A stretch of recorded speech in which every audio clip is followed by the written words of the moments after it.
Olá, eu me chamo Luana Lima e eu sou egressa do mestrado em Letras e Artes da UEA. Hoje eu venho falar sobre a temática música e poesia nesse simpósio. Primeiramente, eu gostaria de agradecer a aceitação do artigo, bem como a minha comunicação hoje. E eu espero realmente contribuir e colaborar com esse assunto tão interessante, que é a música e a poesia.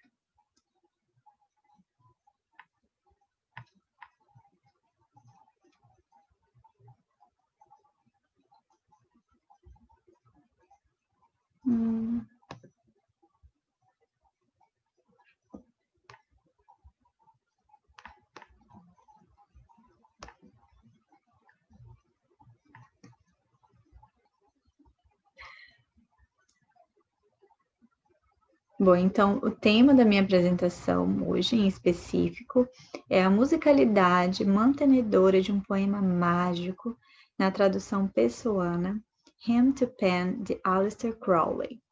Bom, então aqui nós temos algumas especificidades, como a música, a poesia, a tradução e a relação entre esses dois personagens, Fernando Pessoa e Aleister Crowley, que tem como cerne o poema mágico Hymn to Pan.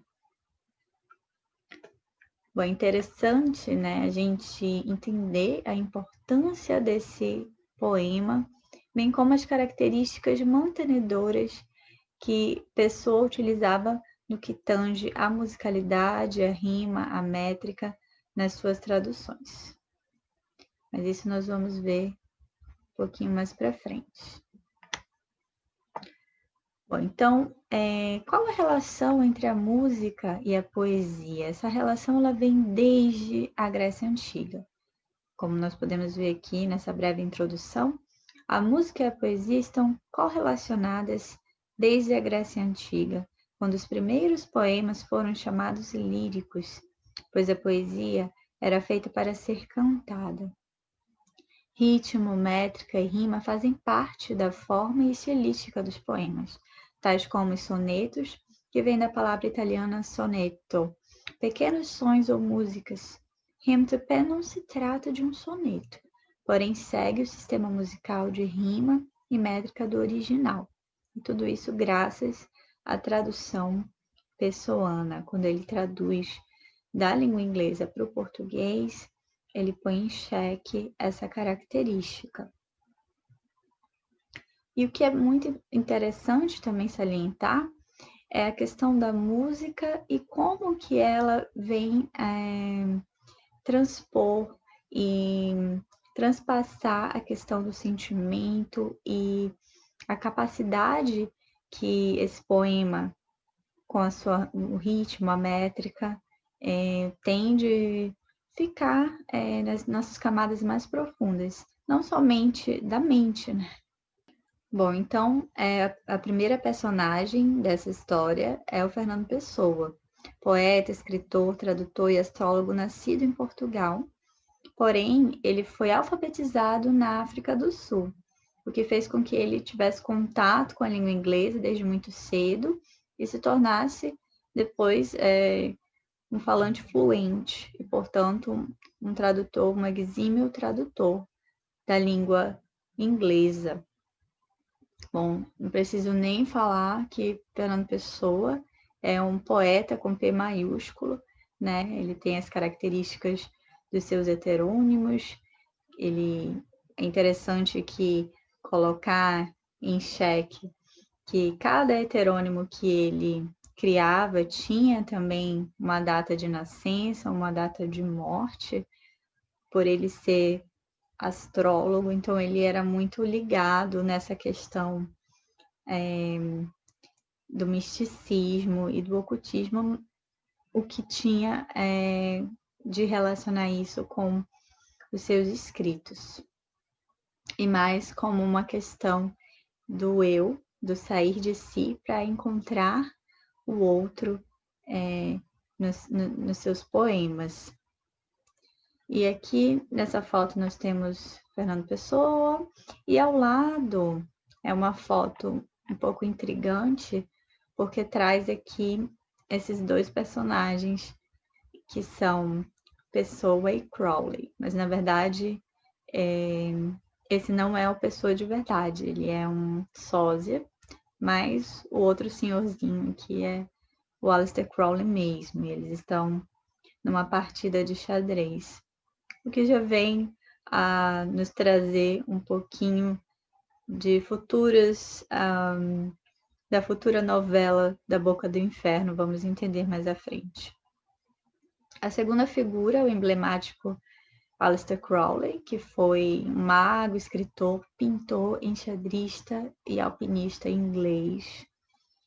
Aleister Crowley, ele influenciou assim gerações, né? Como vocês podem ver aqui, ao lado nós temos a capa do CD dos Beatles, Sgt. Peppers, e nessa capa é interessante porque nós temos várias figuras.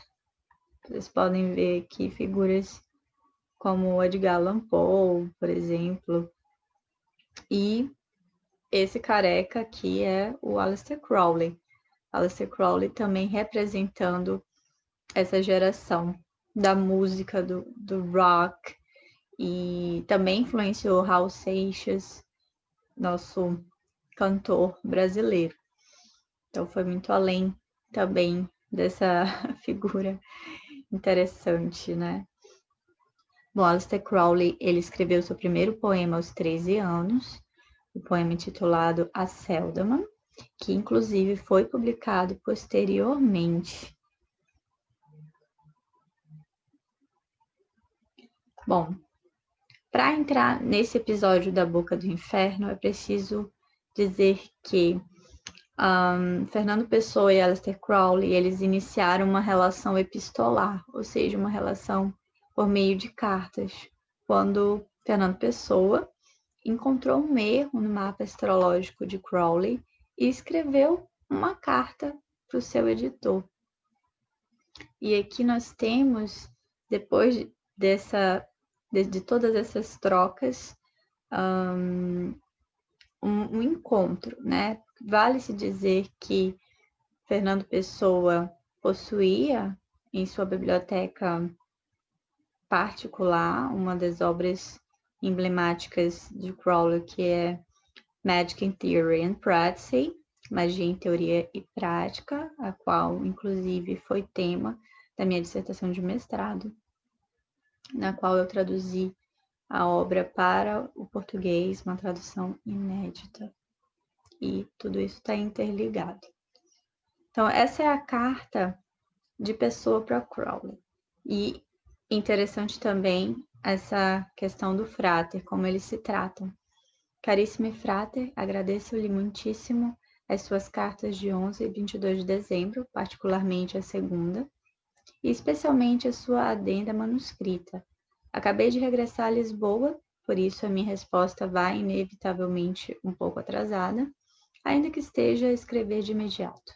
Estarei em Lisboa durante os próximos 3 meses. Mesmo quando estiver ausente, é somente para ir a Évora. Se, porém, qualquer dos 3 primeiros meses do ano lhe convier, preferiria encontrar-me consigo aqui em março. Não estarei ausente de Lisboa por todos esses meses e estou ocupado no presente mês em fevereiro. A parte de tudo isso, razões astrológicas aconselham-me a sugerir março, de fato. É o próprio sentido da direção, que torna janeiro e fevereiro meses impeditivos, que faz de março um mês propício. Além disso, há uma vaga possibilidade de eu ir à Inglaterra no fim de fevereiro. Se assim acontecer, informá-lo-ei com bastante antecedência. Não falarei a ninguém, evidentemente, da sua visita.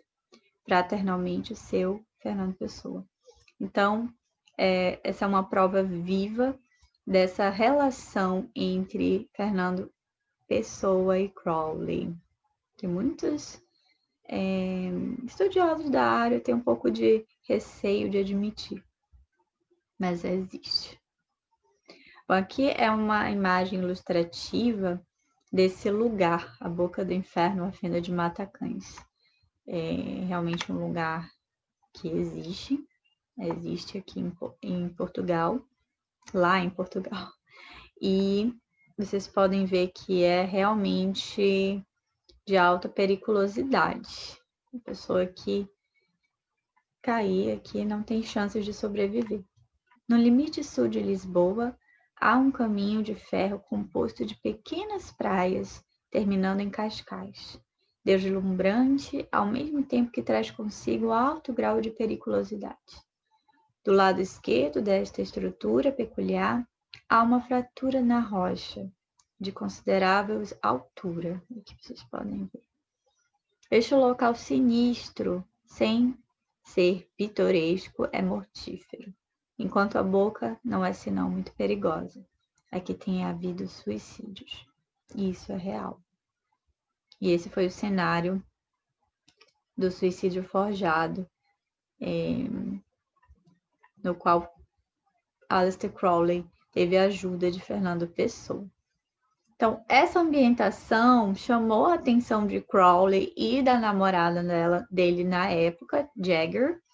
E quando eles chegaram a Portugal, eles tiveram essa ideia, essa brilhante ideia de encenar tudo isso meramente para atrair a questão da mídia. Esse foi o objetivo maior do Crowley. Então, nós temos aqui os acontecimentos, né, os indícios desses acontecimentos, né, que levaram ao suicídio fingido e surgiram pouco após a chegada de Crowley e Jagger em Lisboa, em 2 de setembro. Então, eles decidiram fazer um tour nesse lugar, se hospedaram no hotel próximo, né?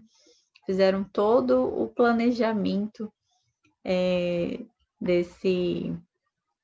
desse ato.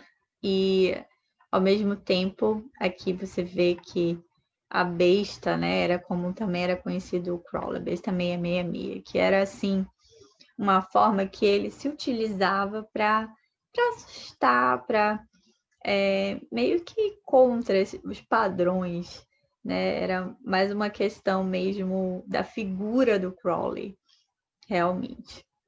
Então, ele realizou atos mágicos, né? Que você tem a magia sexual, né? Ele era um experimentador de todas essas formas de magia também. E ele registrou tudo isso no diário dele, e ele decidiu fazer essa encenação. E incomodar a Hannah, a namorada, trazer o olhar da imprensa e também, com a ajuda de Crowley, ele conseguiu realmente fazer. Né? Inclusive, ele chegou a deixar uma cigarreira como prova de que ele esteve no lugar. Ninguém poderia encontrar tão cedo o corpo dele se ele caísse ali. Bom, então, de acordo com José Blanco, né, todo esse episódio está impregnado de humor tipicamente pessoano, né, que deixa o seu lado cara de pau muitas vezes impede de detectar. A Hannah, no final das contas, descobriu-se ser americana, partiu de Lisboa com destino à Alemanha, e o próprio Crowley passou também pela fronteira, atravessou a Espanha, encontrou com a Hannah na Alemanha, e isso tudo aconteceu nessa novela. Nós temos, então, a relação comprovada de Fernando Pessoa e Aleister Crowley. E qual será a importância que o hino a Pan tinha para ambos? Né? Então, o hino a Pan, ele foi reconhecido por Pessoa como um poema mágico, e não somente um poema sobre magia. Então, isso foi uma definição que Pessoa definiu. ao mesmo tempo que esse mesmo poema, o poema Hino a Pan, Hymn to Pan, no original em inglês, foi o poema assim de maior importância para Crowley. Se a gente parar para pensar que foi um poema que foi recitado no seu funeral. Então, teve realmente ali uma importância. Nós temos aqui, então, algumas comprovações. O poema Hymn to Pan, originalmente em inglês, foi traduzido para a língua portuguesa por Pessoa, como Hino a Pan. Trata-se de um poema estimado por Crowley e elo de contato entre Pessoa e o mestre Therion. Publicado na revista Presença, número 33, julho-outubro de 1933, de que há grande número de versões manuscritas e datiloscritas no espólio do próprio poeta. Então, nós temos aqui uma comprovação mais do que evidente dessa importância do poema. E é interessante também, como a gente está falando sobre musicalidade, o mantimento da rima, da métrica e tudo isso que é característica de Pessoa ao traduzir poema. O poema também foi inserido na epígrafe do livro Magic in Theory and Practice, Magia em Teoria e Prática, no qual Crowley reúne seus ensinamentos acerca do tema. Foi também mantido na tradução inédita do livro para a língua portuguesa, Magia em Teoria e Prática. Nós temos aqui o K, que faz referência à magia que não é uma magia de ilusionismo. Isso é mais uma questão tradutória do inglês para o português. Na tradução para o espanhol também manteve-se o K, só para não causar esse estranhamento aqui, né, nessa tradução. Inclusive, se vocês quiserem encontrar esse livro traduzido por mim, na íntegra, vocês podem procurar no próprio site da UEA, ele está no domínio público.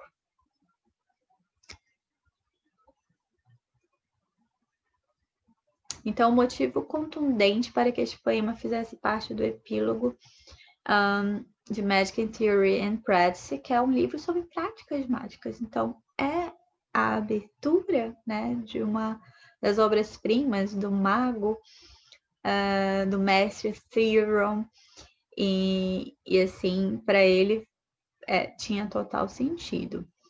Interessante também, quando Pessoa ele envia uma carta para Gaspar Simões, ele faz uma comparação do seu próprio poema, O Último Sortilégio, que foi publicado na revista Presença também, e ele diz assim que a diferença entre o poema O Último Sortilégio e o Hino a Pan é que O Último Sortilégio foi um poema escrito sobre magia, e o Hino a Pan se trata de um poema mágico, né? Então, e ele deixa claro também aqui, é praticamente de magia, que exprime em verso para dar dela uma ideia simbólica, nessa época a ideia ainda com acento. O outro é poeta, para quem a evocação das práticas de magia tem, antes de mais nada, significado poético. O hino é uma espécie de litânia, de exclamações e de orações.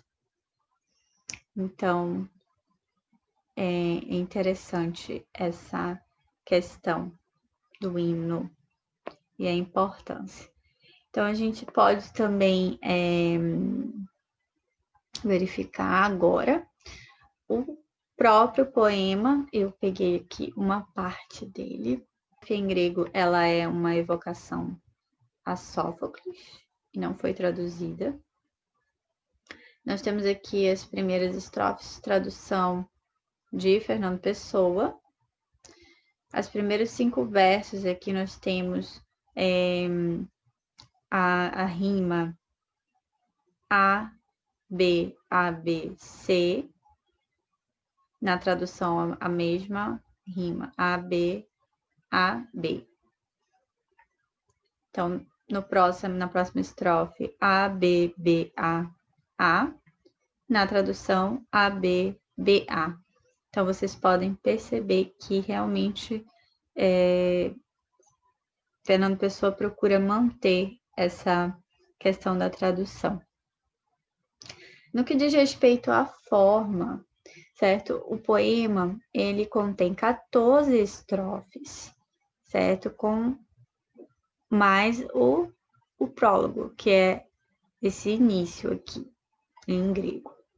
Então, cada estrofe, vocês podem ver, cada estrofe contém 5 versos. Todos os 67 versos que contém o poema possuem rimas emparelhadas, alternadas ou interpoladas. Então, você pode perceber que não é um soneto, ele não segue um padrão, mas nas características de cada estrofe, você pode ver que é mantenedor, que se mantém aqui uma lógica. E isso traz a musicalidade, né? O som, o efeito musical, o efeito mágico para essa peça, que é o poema. Bom, agora só uma pequena retificação enquanto ao slide anterior, porque não foram projetados os últimos versos da segunda e da terceira estrofe. Então, a rima vai ficar A, B, C. Na tradução de Pessoa, nós temos A, B, C. No poema original, A, B, A. E na tradução, A, B, A. Né? Agora, o Deus Pan, ele é recitado nesse poema, certo? E ele faz referência ao todo.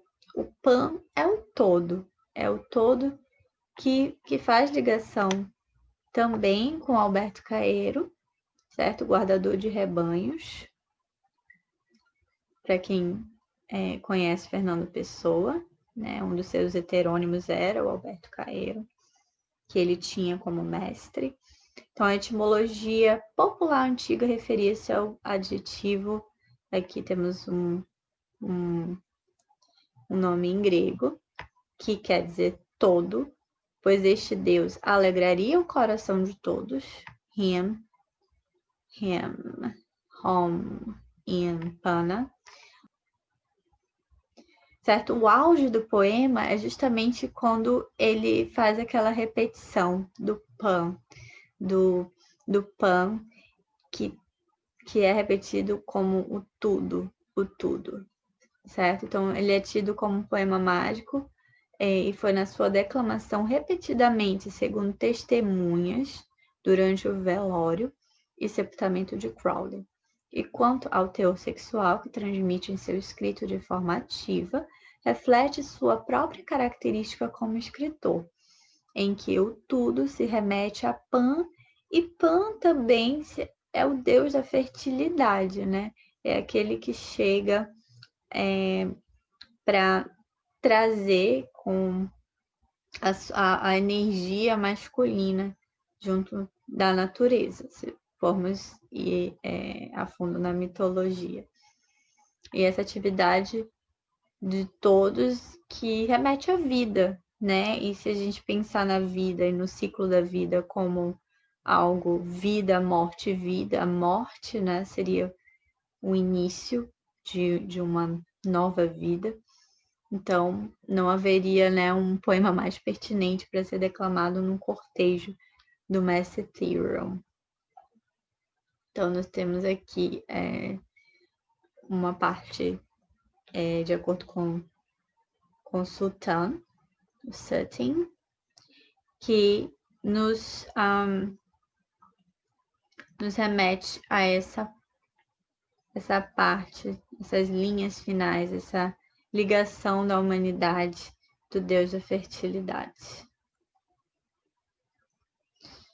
Aqui nós temos uma amostra de como Fernando Pessoa traduzia, a sua forma tradutória, ele era mantenedor, em detrimento de Machado de Assis, que alterava um pouco mais essa musicalidade, essa rima métrica, de acordo com a sua tradução. O poema em chave aqui é O Corvo, The Raven, de Edgar Allan Poe. E vocês podem perceber que no original a rima AA, B, CC, BBB. Na tradução de Machado, nós temos já uma alteração, né? Ele manteve o AA, B, só que quando chegou nesse verso aqui, ele altera a rima, certo? E nos versos finais também. Pessoa, contrário de Machado, manteve. Vamos ver aqui. AA, AA. B, CC, B, B, B. Então, isso aqui é muito importante quando a gente... E muito também difícil de fazer. Era, assim, algo hercúleo de manter, né, ao traduzir o sentido e também a rima, a métrica de um poema em língua diferente. Então, vamos agora, eu vou compartilhar um pouquinho com vocês o poema cantado e também declamado. Primeiro, ele declamado, vai ser possível verificar a sua musicalidade. Vamos ver. Vou compartilhar aqui com vocês.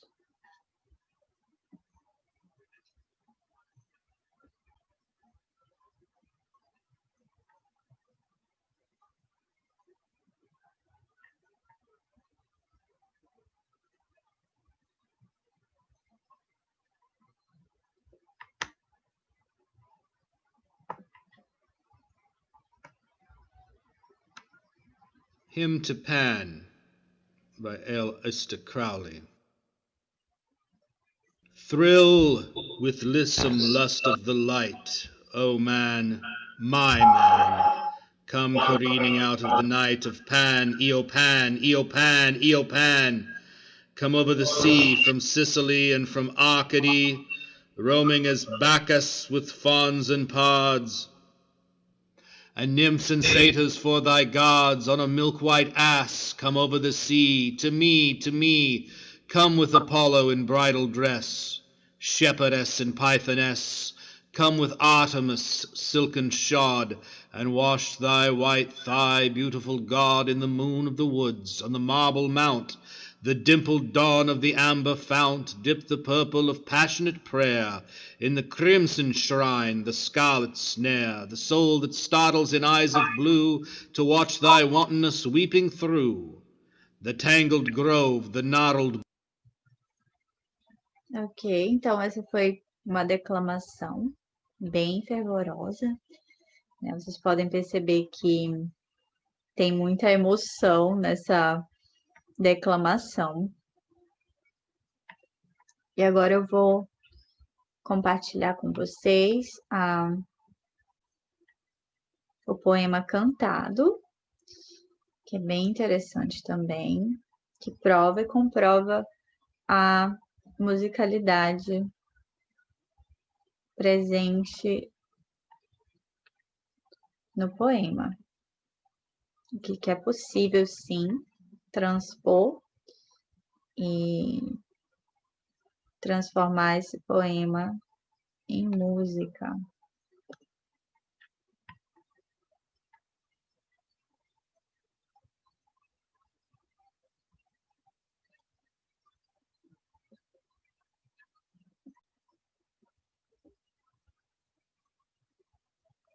White thigh, beautiful.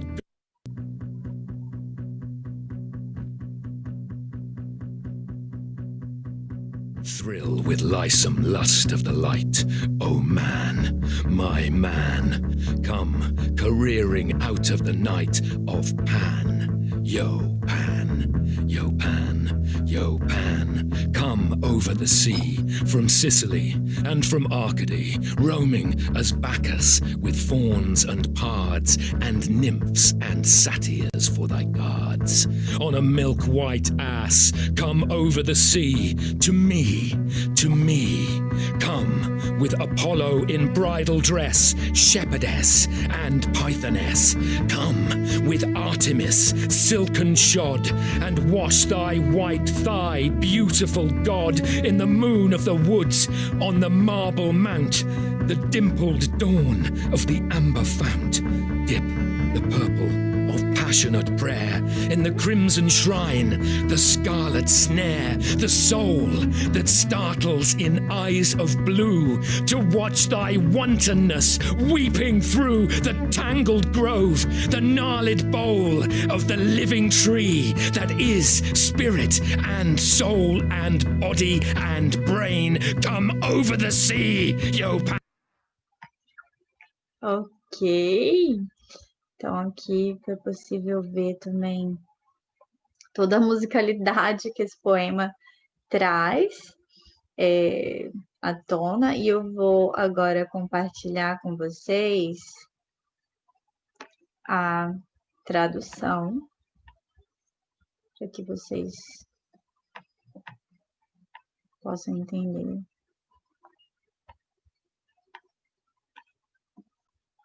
Bom, então, eu vou fazer aqui a declamação das dos primeiros versos. Versos, não. Vou fazer a declamação das duas primeiras estrofes.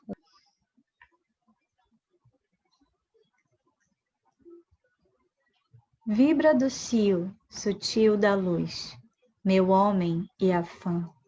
Vem, turbulento da noite a fluxo, de Pan, Iopan, Iopan, Iopan, do mar de além. Vem da Sicília e da Arcádia, vem. Vem como Baco, com faunos e feras, e ninfa e sátiro à tua beira, no asno lácteo do mar sem fim. A mim, a mim. Bom, então, é assim, bem forte, né? Acho que a musicalidade e a poesia trazem uma energia muito forte quando declamados. Então, vocês podem acessar a declamação completa, a música completa nesses endereços. Bom, então essas são as referências bibliográficas, vocês podem consultar depois. E muito obrigada por essa participação. Eu espero realmente ter contribuído para o fortalecimento, o conhecimento de vocês acerca dessa temática tão pouco falada. E até a próxima.